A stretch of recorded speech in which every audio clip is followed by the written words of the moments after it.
Sleeping Beauty. Read the story along with me and find out what happens. You'll know when it's time to turn the page when you hear this sound.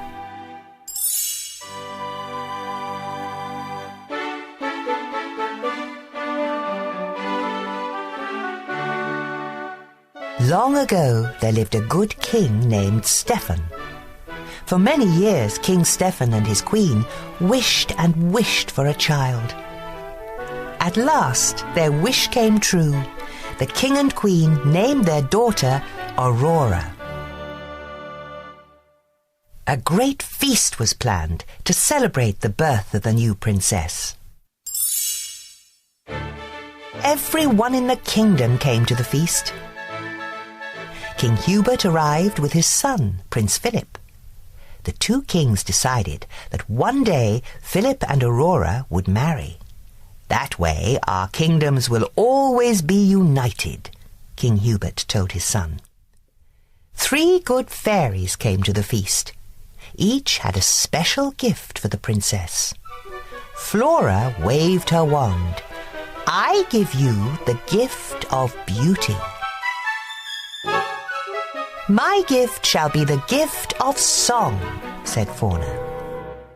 And my gift, began Merryweather. Suddenly, a blast of wind blew open the castle doors. A bright flame filled the room. Then the wicked fairy, Maleficent, appeared from the flame. You did not invite me to the feast, King Stephen, but I too have a gift for the princess. Maleficent pointed at the cradle. Before the sun sets on her 16th birthday, the princess will prick her finger on the spindle of a spinning wheel, and she will die. Seize that creature, shouted the king. But Maleficent disappeared in a cloud of smoke. Luckily, Merryweather still had her magical gift to give. The good fairy could not undo the evil spell, but she could soften it. Merryweather waved her wand. Sweet Aurora, she said, not in death, but just in sleep, the fateful prophecy you'll keep. From this slumber you shall wake, when true love's kiss the spell shall break. King Stephen had all the spinning wheels in the kingdom burned. If there are no spinning wheels, he told the queen, our daughter will be safe from harm. The 3 fairies knew Aurora still wasn't safe. Flora had an idea. The fairies would secretly raise the princess themselves in a cottage in the woods. And no magic, Flora told the others. Then Maleficent will never be able to find us. The fairies explained their plan to the king and queen. Reluctantly, the king and queen agreed. That night, 3 peasant women left the castle with a small bundle. The 3 women arrived at a cottage nestled deep in the forest. We must never call her Princess Aurora, Flora told the others. Her new name is Briar Rose. 16 happy years passed. Briar Rose grew into a lovely young woman. She did not know she was a princess, and she had never heard of the evil fairy. But Maleficent had not forgotten the princess. For years her soldiers had searched the kingdom. At last, they gave up. We checked every cradle, they told Maleficent. Fools, she shouted. You've been looking for a baby all these years. Maleficent turned to her pet raven. You are my last hope. Search for a maid of 16 with hair of gold. Go and do not fail me. The raven flew off into the night. The next day was Briar Rose's 16th birthday. The fairies wanted to surprise her with a party, so they sent her out of the cottage. "We need berries," Fauna said. "Lots of berries," added Flora. "Don't hurry back," called Merryweather. The fairies set to work. Flora made a dress, Fauna baked a cake. "This dress looks awful," declared Merryweather. The fairies needed a little magic. Meanwhile, Briar Rose was singing to the forest animals. She told them all about a prince she had met in her dreams. Nearby, Prince Philip was riding his horse. When he heard Briar Rose singing, the prince couldn't resist joining in. For a little while they sang and danced together. "What is your name?" Prince Philip asked. "Why, it's—" Just then, Briar Rose remembered that she was not allowed to talk to strangers. "I have to go," she said quickly. "When will I see you again?" asked the prince. He'd already fallen in love with Briar Rose. "Tonight. I live in the cottage in the glen," she called as she hurried away. Back at the cottage, Fauna had fetched their magic wands.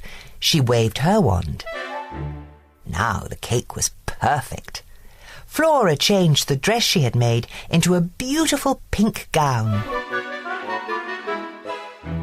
"It should be blue," said Merryweather. She made the dress blue. "Pink!" shouted Flora. The fairies kept changing the dress from pink to blue, and blue to pink. Pink and blue magic dust flew everywhere. Maleficent's raven saw the magic dust flying out of the chimney. He had found the princess. Back he went to tell Maleficent.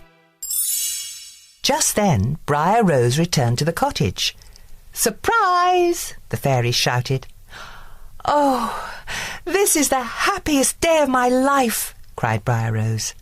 "I met the most wonderful young man. He's coming here tonight." The fairies could see she was in love. "But that's terrible," said Fauna. "Why?" asked Briar Rose. The fairies told Briar Rose that she was really Princess Aurora.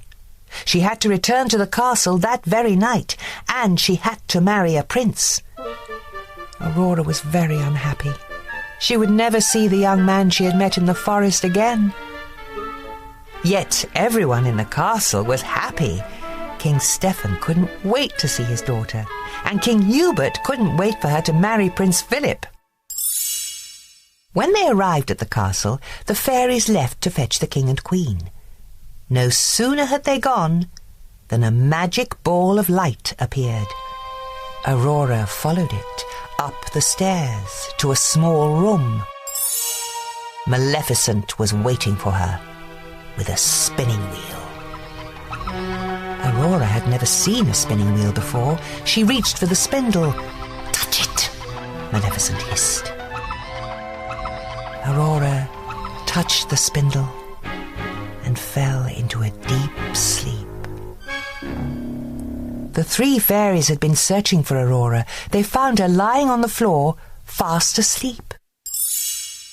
The fairies placed the princess on a bed. "She will sleep until she is kissed by her true love," sighed Flora. "Perhaps he is the young man she met in the forest." "He was coming to the cottage tonight," remembered Merryweather. "Let's meet him there," said Flora. "But first, let's put everyone in the castle to sleep.